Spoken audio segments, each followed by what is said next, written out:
Hi. How's it going? So good to see you. Great to see you. Thank you so much for having me. Oh, I'm so happy you're here. I was thinking about this conversation prior to getting going, and I love that we've already had chats about what our concept of women in leadership is, what our own stories have been, and I have shared some of what you shared with me in other conversations, and so some of Thanks. what you have said has stuck with me. So I'm really excited to get to dig in a little bit more and come back to some of those conversations. So thank you so much for hanging out with me today. Amazing. I'm looking forward to it. Marni and I met through a coaching program that we both went through, and she is not the first person I've had in this series that I met through that program. And I think that's a testament to the kind of folks that show up in those spaces, which is, people that are growing and building and developing themselves in one way or another and being really intentional about what they think the next kind of chapter of their work might look like. So it's just been a real pleasure to get to talk to Marni about what her vision is, and I'm excited for her to share that.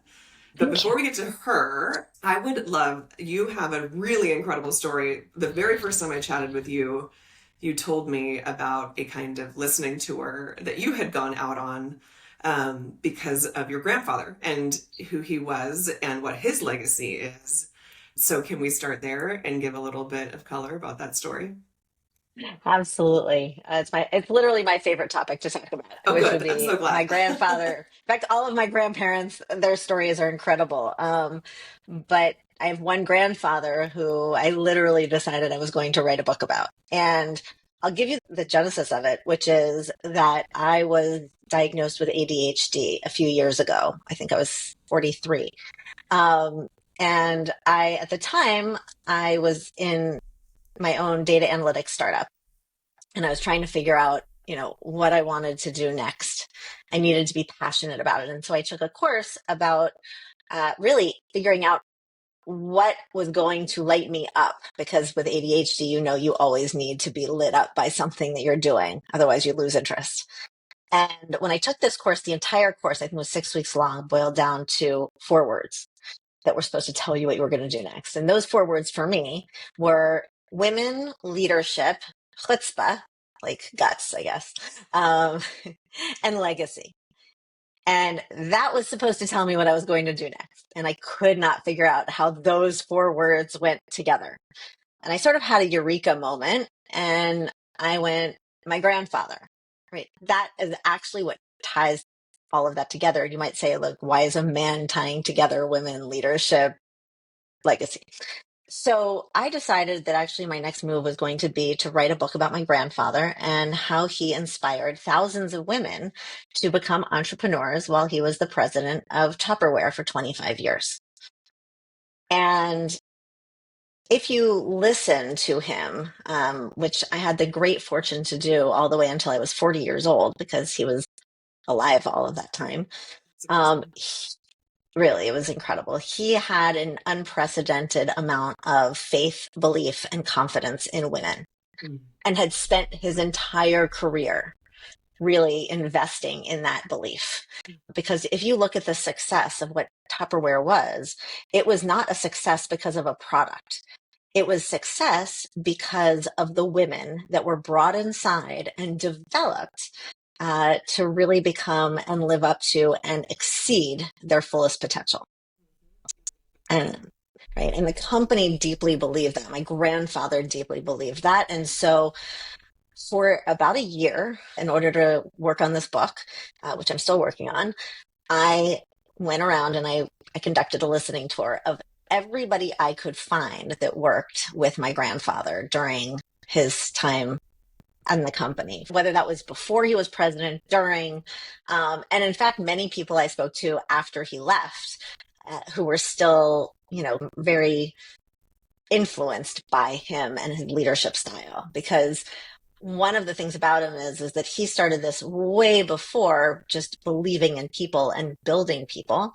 And even after he retired, he never stopped that process. I mean, he literally looked for every opportunity to build people up, whether that was us as his grandchildren, whether that was the waiter that he would frequent the exact same place on breakfast 3 days a week.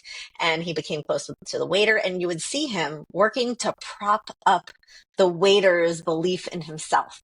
It was just incredible. Um, and so that's what I learned. And I learned through all of these women who I interviewed, many of whom went from, I mean, literally, I talked to one that went from being a milkmaid to a millionaire. That was kind of a working title for the book. But, Yes, I love right. that. Yes. But it wasn't an exceptional circumstance. I mean, maybe that specific story was very specific to her, but so many of the women's stories started with, I was a wife. I came into a home family with next to nothing.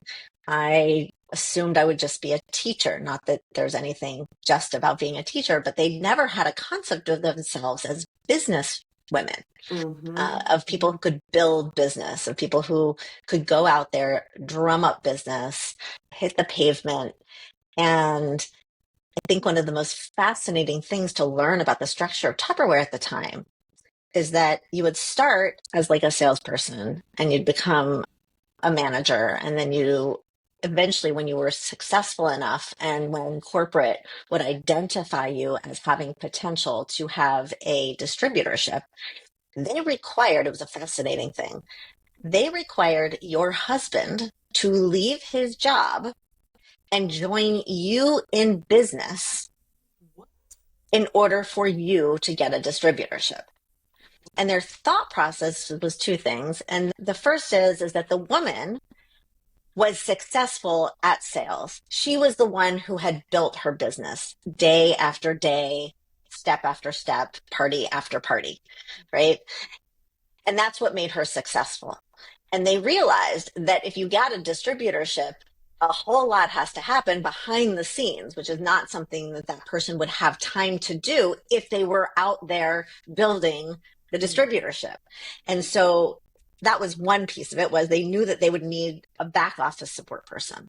The second part, which was even more interesting, is that as I talked to people, I learned that Tupperware was concerned about what you might call the male ego, which is to say that if the woman became more successful than the man, it might disrupt their marriage.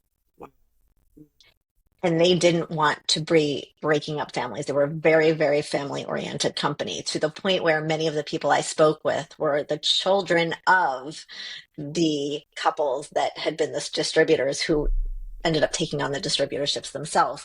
And they talked about this relationship that they would watch their parents have, where the women were really strong in the families, were really making decisions alongside their husbands.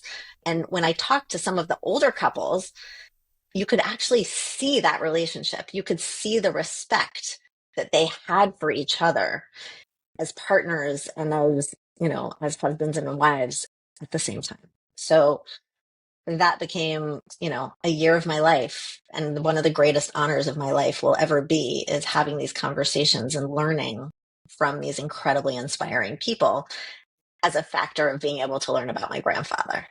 So cool. There's so much there. I mean, I feel like talk about being forward thinking and progressive, not only from a believing in women's potential and lifting them up. And I can see why you are who you are, which is always thinking about how you are lifting others as well. But what do you think about the fact? I think that's really incredible to look at it and say, okay, this could be a function that would not be in support of what this family has created for themselves to this point. And so we're going to do something about it intentionally instead of either ignoring it or fighting against it. And I wonder about that even in current days around. I do think that sometimes instead of just addressing what the thing is and saying it's okay that this is the thing, Right. let's just work with that instead of fighting against it or saying, well, you shouldn't be that way, right? Like, oh, male ego, Right. you shouldn't have it. Well, sorry, but it's there. And so Right. how do you then work with that in support of the progress of the business? That is fascinating to me. Yeah, I don't know that clearly it was I want to say that on one level it was really forward thinking. On another level, it was also very patronizing. I mean, 100, right. yes. Like if you think about the fact that it's not like they went to the woman and said, who would be best for your back office, right? Like they didn't actually sit there and go, yeah. And also I want to be equally open about the fact that during the time that my grandfather was at Tupperware, there were no C-suite people who were women. Sure. It was still a very patriarchal company in that way, but there was still a tremendous amount of respect given to the fact that the women were making the company successful. And interestingly enough, right, when we think about product marketing today in startups, a good product marketer goes out and talks to the customer so she can be, or he could be next to the customer, understand the customer, understand how they're going to use a product, understand what the problems are, right? That is what Tupperware believed about why women were going to be the best people for the sales process, because they were the ones that could be in the home. They were using the product themselves, but even more so, they were the ones who were going to be able to really be next to the women who were using the product. They were going to understand it. They were right. And there were a couple of interesting product choices that they didn't do that with, that flopped completely. And so I think that Tupperware, like any company, is a complicated company, but Yes. they really got that piece right Yeah. of recognizing the potential. Well, and I think for that generation in particular, right? I mean, when you think about those decades ago, I mean, we're still navigating what it means to walk through these waters as women in leadership, and what your definition of leadership is can be different. But I think that for that generation that's pretty remarkable that they would even, Sure. work to try and Sure. support in that way. So that's really, really cool. And all the way back to ADHD at 43, same, literally same exact age, which is funny. And also not funny in so many ways.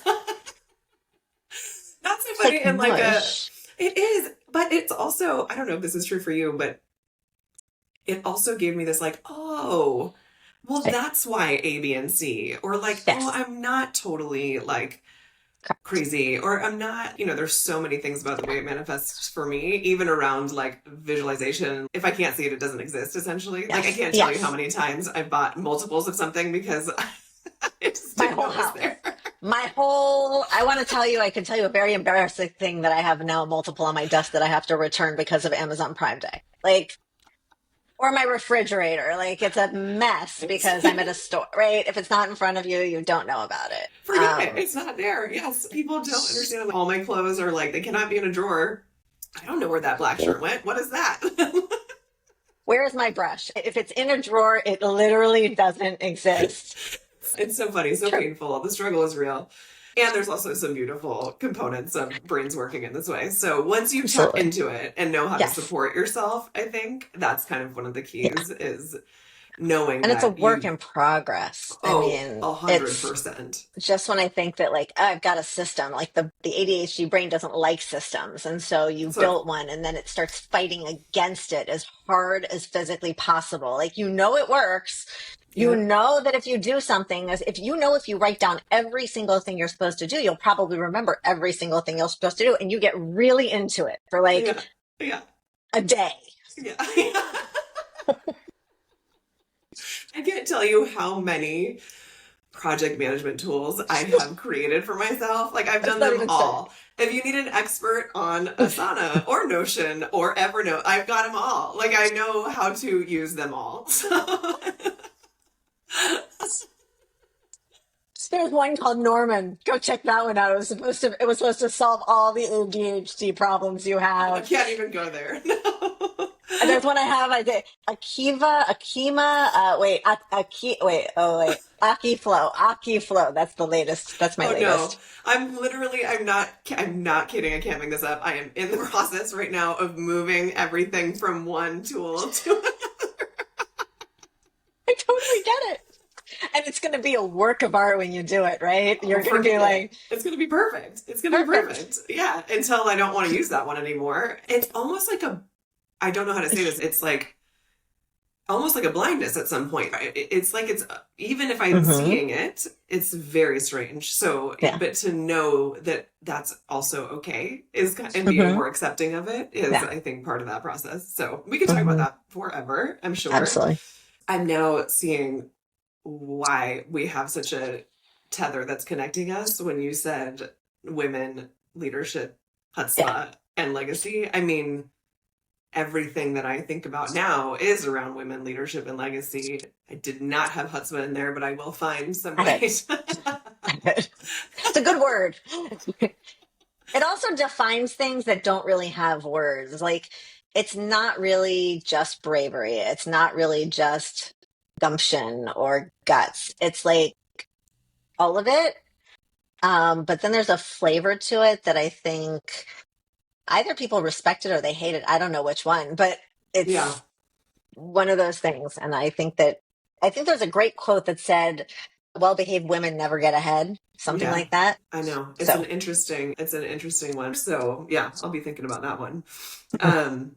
One of the stories that you shared with me about one of the women that you interviewed was so compelling to me. Franny, who you Oh, stayed in touch with for yeah. some time. And what you shared with me was she was able to articulate very clearly and started with one of my strengths is.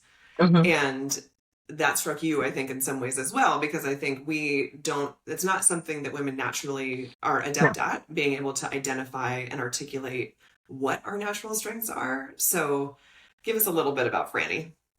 Wow. She was a powerhouse.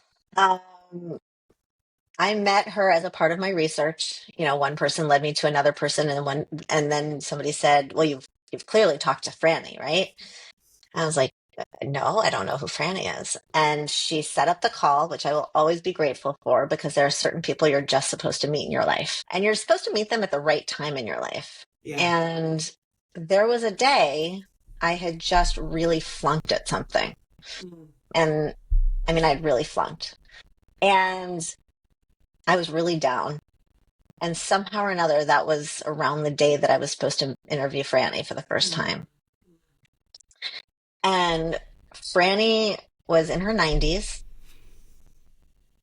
had still wrote a newsletter on a weekly basis to her people. Like, this is what you Amazing. call the early form of followers, right? Yes. I mean, She really, was an influencer. She was an OG influencer. she was like that kind of influencer that made the world better. Not Oh. made herself better, but she made the world better. And one of the most beautiful things about her is she made the world better by knowing what she was really good at. Mm.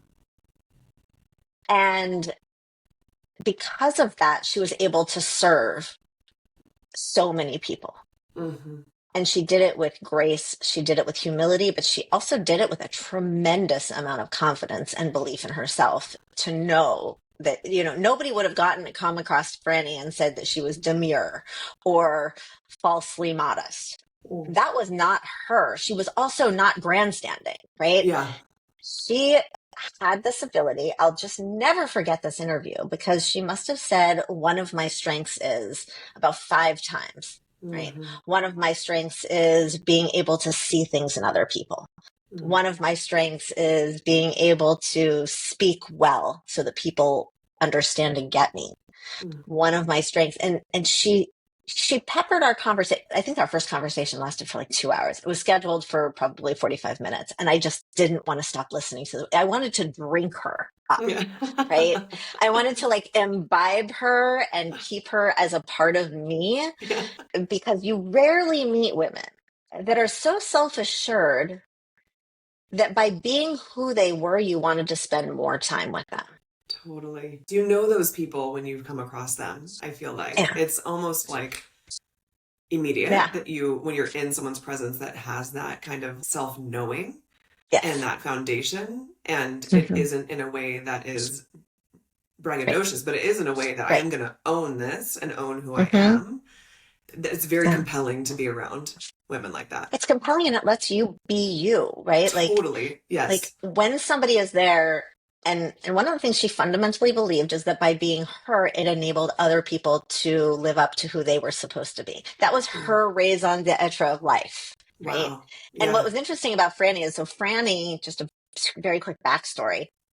She had started at Tupperware as a dealer. She sold Tupperware, right? And she was really interested in personal development from like a very young age. And so she went out and she took a course. And from that course, she started to learn about how you grow people. Now you have to realize she was in her 90s and she Wow. passed away a couple of months ago. So we're Mm. talking about She was doing this in the 50s, 60s. And eventually her distributorship became so successful that my grandfather, she was identified by corporate. My grandfather flew up to, she was, I think, in upstate New York. And they never left the airport. He basically sat next to her for 5 or 6 hours and said, "Teach me everything you are doing right, because you know something that we haven't figured out." And Franny really became the backbone and the bedrock of the training program at Tupperware. And she taught how to teach, she taught how to grow people. And that became the lifeblood of Tupperware. And so, there were two women, I would say, that really shaped that early modern day thing called Tupperware. One of them was Brownie Wise, who was actually the woman who came up with the idea of Tupperware home parties. Okay. She had done something similar with a previous company called Stanley Vacuums, I think, and decided she was going to bring that model. Tupperware, at its very beginning, was actually sold in department stores and was not doing well at all. And Brownie took a look at this product and she said, "Well, wait a minute. Why would it do well in a department store? What you need to bring it into the places where it's going to be used by the people who are going to use it. And then you're going to have it sold by the people who are using it." So smart. Right. And Brownie was like a genius unto herself. And that's a whole other story.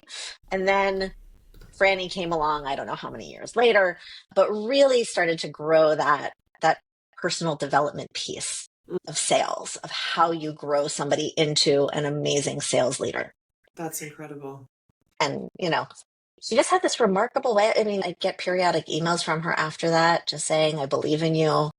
I love you. I'm thinking, what my gifts were," she would say. Like, it was just, I sort of felt like my grandfather was like shining down, Oh, man. and giving me like another piece of himself through her, because they had that same quality in them. Right. That's amazing. That's So, amazing. I feel like, yeah, that is I honestly don't know that I've actually ever heard anyone say that so directly around my strengths are not about being in service of myself, right? right. Like, I do think that's even still the conversation today as you tap Right. in, even with a lot of coaching. And there's nothing wrong with that. I think it's important, No. right? Sometimes that's the first step, is actually even acknowledging, right? Like, Right.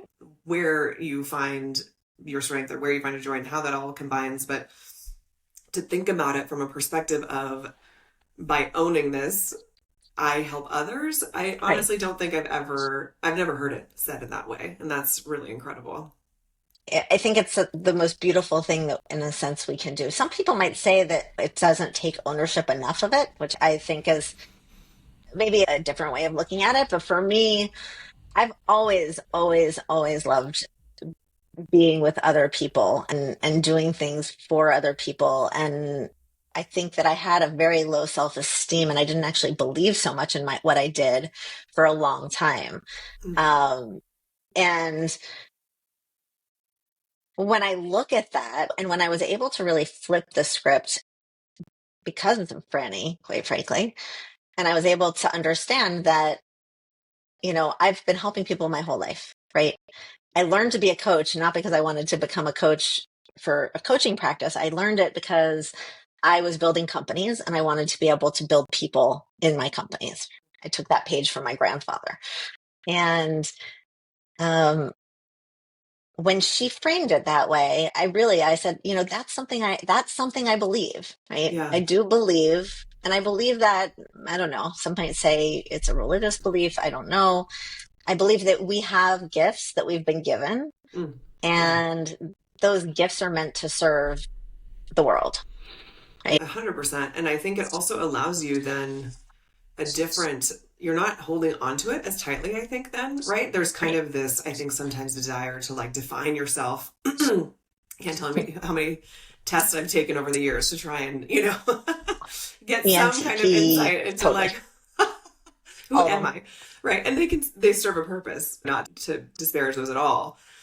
But I think sometimes it really just has to be an inner knowing of like, no, this is just who I am, and we can Hmm. overcomplicate it at times, I think, right? Very Just much. by virtue of all of us that are ambitious and overachievers and overthinkers, you know?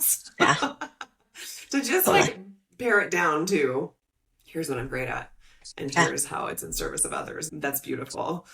Did you just attribute a huge amount of some of your mentality shift to your relationship with Franny? Is that what I heard? Like, was that a catalyst for you?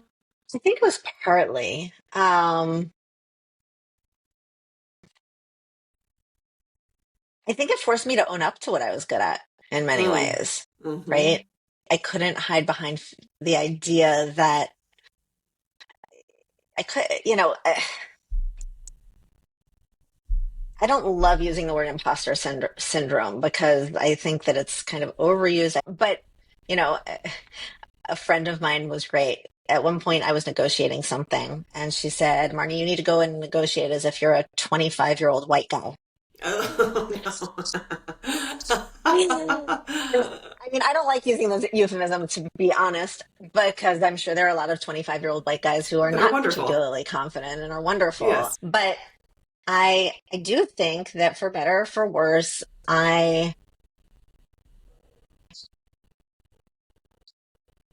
didn't love the idea of being able to own up to what I was good at. And I Mm-hmm. can't really explain why, right? I Yeah. don't exactly know. And I think that in knowing Franny and in seeing her and what she was able to accomplish in life, and I don't mean on a monetary level, I just mean like if you're in your 90s and you're still writing a newsletter to your people It's who are amazing. opening it and are reading it and are getting something out of it, think about how much of a positive impact she's having in the world, So many people's lives. right? Yeah. Long after she's even here. Think about it. I'm talking about her, right? Yeah. She's not here, but I'm still talking about her. If there's any sense of legacy, if there's any sense of what we can do, what we can inspire, what we can accomplish, what we can give, it's Mm-hmm. the idea that what we can give exists long past us and our existence physically here on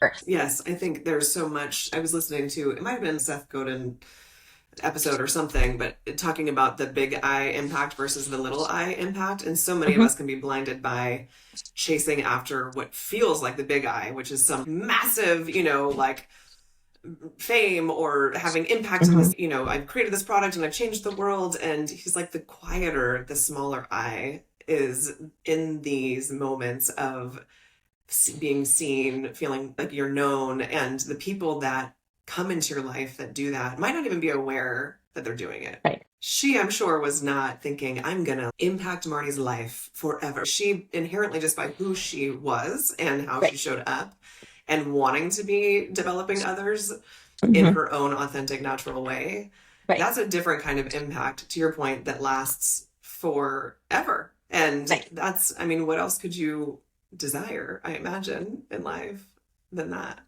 I hope nothing. I mean, Yeah. I hope nothing. We are so much, and I'm a part of it now, right? I'm a part of the creator economy. I'm creating content all of the time about fundraising and about standing up and doing things and having authentic conversations and feeling real about what you're talking about. Um, and many times, in fact, when I first got started, I was very, very, very uncomfortable with doing this, right? I couldn't. Of the content creation Yeah, piece. of the content Oh, don't creation. even I get me never wanted to started. get on, No, listen. The first time I had to watch a video back of myself, I was like, oh, right? no. No, I feel you. It's hard. It's right? hard to get going, for sure. It's and so I started by writing because I was like, okay, writing. It's like one, but then Yeah. I worked with this person. They're like, you have to put your picture on it. And I was like, wait a minute, and that made me even more uncomfortable. And then I had to start doing videos, which I'm honestly not. It's not one of my strengths. I'm willing to admit also when I do not have strengths. That's one of the things I am not strong at.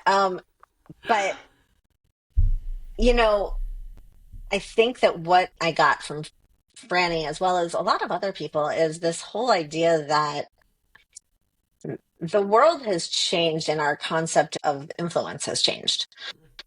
And while I don't aspire to say that I want 1 million people to become a better fundraiser, that's not what I say. It's not even what I believe necessarily.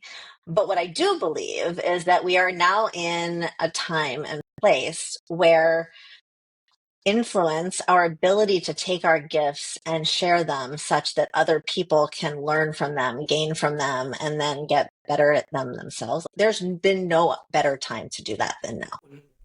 And by acknowledging what we're strong at, and by acknowledging that we have these gifts that other people can benefit from, then the real question is, if we're not doing it, what are we actually inhibiting somebody else from not being able to learn, right? Totally. I think there's been, I mean, so much up until recently has felt like if you're seeking to be an influencer of influence, whatever, a thought leader, whatever word you want to use, it can feel cringy to those who are like, but this isn't about me. Daniel Priestley talks about this a little bit in some of his work because he's very into what it means to be putting yourself out there in an authentic way. And he said something that helped shift it for me, which was, this isn't about putting the spotlight on you, though. It's about putting a spotlight on the work. It's about putting a Mm-hmm. spotlight on how you Mm-hmm. can be of service and how that then has a trickle effect of impact. Like, to your point, then why wouldn't you at least try to do that if you want to impact more folks with your work? Sometimes it just takes a moment No, to, I think for me, it was also tapping into like, what is actually meaningful to me so that it doesn't feel like I'm just out there doing content for content's sake, if that makes sense. for sure. I think that when I was able to get specific on the kind of help that I could specifically provide, Yeah. that I felt like there wasn't enough of out in the world in the way that I would talk about it, Yeah.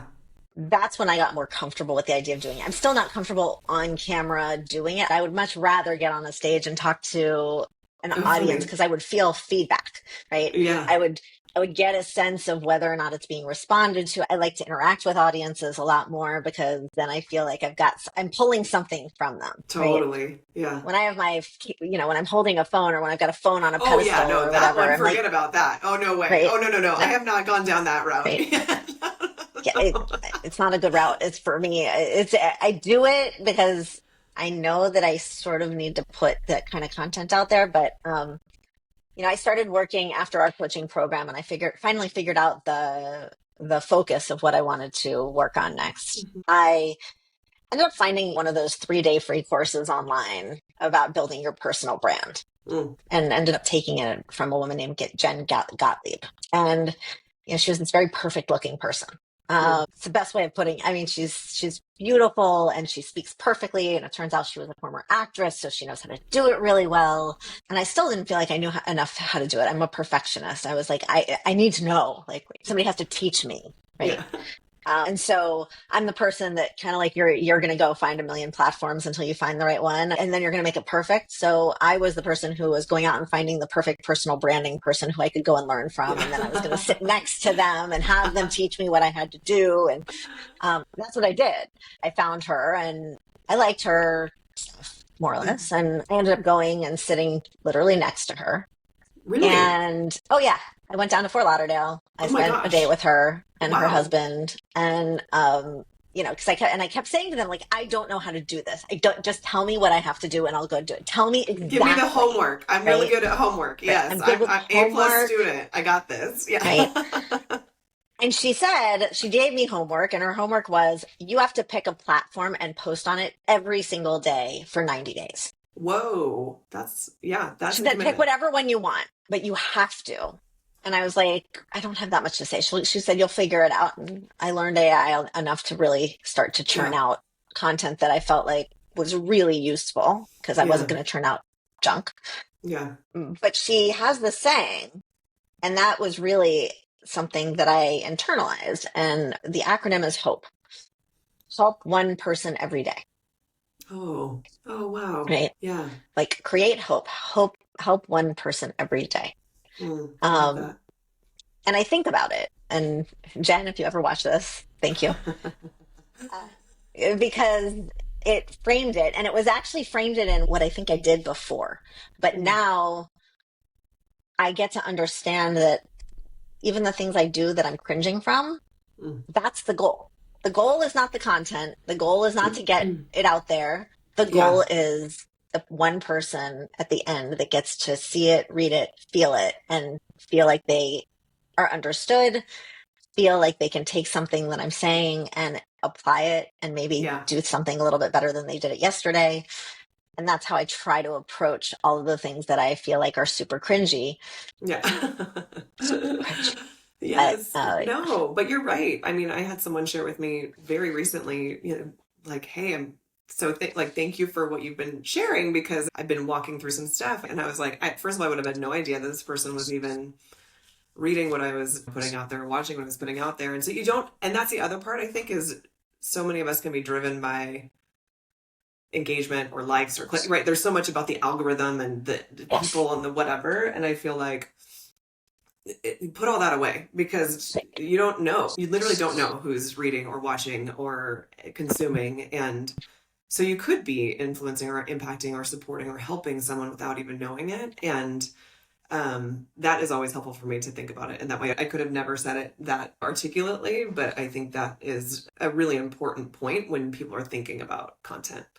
I know you have to go to the top of the hour and I have two really big questions for you. And so I'm like, okay, how are we going to get through this? I'll just give you the prep here. One is I really do want you to talk about what it is that you decided to focus on because your approach to the work that you do is so unique and so special. And it's not surprising given, your history and the way you think about the world. And I do ask everyone to share with me at the end, what does legacy mean to you? What does building a legacy for you in your life mean in this moment? And I know that can shift over time and change, but for this moment, what does that mean? So we've got 5 minutes. Let's start with what are you doing today and what are you focused on in your work? so I am a fundraising coach. What does that mean? I help first time fundraisers, people who have either never raised money before or don't feel comfortable with it, on the skills, techniques, but overall, the mentality that enables them to go out and fundraise with confidence, clarity, and honestly, with a little bit of excitement. Mm, Because for me, what fundraising is the opportunity to develop a relationship that I didn't have before. And I love people. mm-hmm. Not everybody loves people. I Yeah, really love people. same. I get And honestly, if you don't love people, it. fundraising gets really hard. Yeah. And I think that, by the way, that's a piece of it, that you really have to tap into the part of you that loves people. Because Mm, for me, when I'm teaching fundraising, I'm teaching yet another way of relating to people. And totally. that is the opportunity to get to know why people care about the things that they care about. Right. Mm-hmm. And then I get to share with them why I care about the things that I care about. And then I work towards a place of being able to make an impact together. Mm-hmm. Right? I don't believe in the days of creating heroes out of donors. It's not, Mm, it feels patronizing to me. mm, But what I do believe is that every time that I get the opportunity to ask somebody for money, I am asking them to join me in making a difference. And I'm mm, asking to join in being able to lift up and help somebody or something in a way that they wouldn't have been able to do had I not asked. mm. Right? Yes. If Yeah. I don't ask, you don't have the opportunity to make an impact. Yeah. And that's my belief. And that's what gets me over the, oh my God, what if they say no? Because if Yeah. they say no, they say no. But at least now they've been given the opportunity. And if they say no, it's probably a no for right now, or a no because of a very good reason in their lives that I don't need to know. Right. Or a no because honestly, not every opportunity is right for every single person. Right? Totally. I'm Yeah. never going to wear stiletto heels. It doesn't make stiletto heels an enemy. But really, I mean, I try to get that through because the biggest problem with fundraising for most people is a fear of hearing the word no. No, absolutely. Right. And if we can remove that fear, and it sounds crazy to remove it, but if we can think of every opportunity as an opportunity for a yes, and because a yes can be so many different things. It could be yes, a donation. It could be yes, an introduction. It could be yes, they have insight that you didn't have before. It Mm-hmm. could be yes, now you've built a relationship with this person that you can draw from, go back to talk about what happens in the future and see if it interests them then. Right. Mm. Every opportunity is Yeah. a chance for yes. And the ball's always in your court. I mean, I was on the phone with a client yesterday and we were talking about the board meeting. And I said, during the board meeting, you are going to say, tomorrow I will be following up with you to have a conversation about how you'd like to be involved in the next quarter. Mm. That puts the ball back in his court. He gets to make the next move because he's planted the seed that he's making it. Yeah. Every email I end up with will end up with, and I'll be looking forward to talking to you. I'll reach out to set a time up in whenever. Yeah. It gives the ability for me not to feel uncomfortable in the future reaching out because I've set the I've already set the stage. seed. Right? Yes, that's so smart. And I think that that's just building an honest relationship. It's building Yeah, the opportunity to build relationship. And that to totally. me is what fundraising is about. And I'll answer that, by transitioning into the second question, which is what is legacy? If there's anything that I can make out of my legacy, it is for people to learn how to build relationships and Mm. how to build community, and how through the strength of relationships and community, we are able to fundamentally impact the world in whatever small ways or large ways we want to, because we can't make an impact without other people. I mean, I've just never seen a singular leader actually do anything beyond have a good idea. Yeah. You need people to join you in your ideas to make them work, to make them happen, to make them grow, to make them go from idea to a reality that you couldn't have even envisioned. And for me, I believe that the way that we can do that is by empowering people, by making them believe in themselves, or by giving them the ability to say, one of my strengths is, I got that from Franny. If I can have children who in their 20s, 30s, 40s, 70s are able to say, one of my strengths is, with confidence and humility at the same time, I Yes. think that that would be a success as a parent.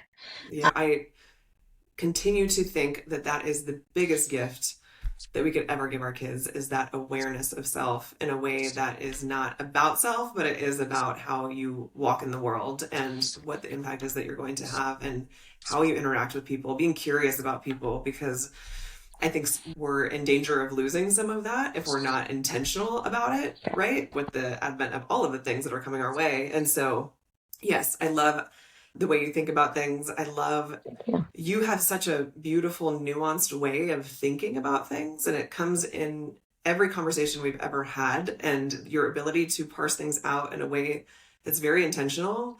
It's really incredible. It's a true gift. If you don't already know that one of your strengths is being able to also be true to where you're at in the conversation. So I appreciate that about you so much. I feel like I've learned so much from you. Thank you for doing this with me. I just really appreciate it. Thank you for having me. I love having conversations. We'll have more of them. I enjoy them because I learn from the conversations, and I learned that there are wonderful people in the world that want to have these conversations. And Yeah. um, I think in a world where people are shouting all of the time, Mm, the ability to have conversations with nuance is the most important skill we could possibly ever have right now. absolutely. I'm with you on that 100%. Thank More you of so that, much. please. So good to see you. Have a wonderful rest of the Great to see day. you. You Okay. See you too. soon. Bye. Bye bye.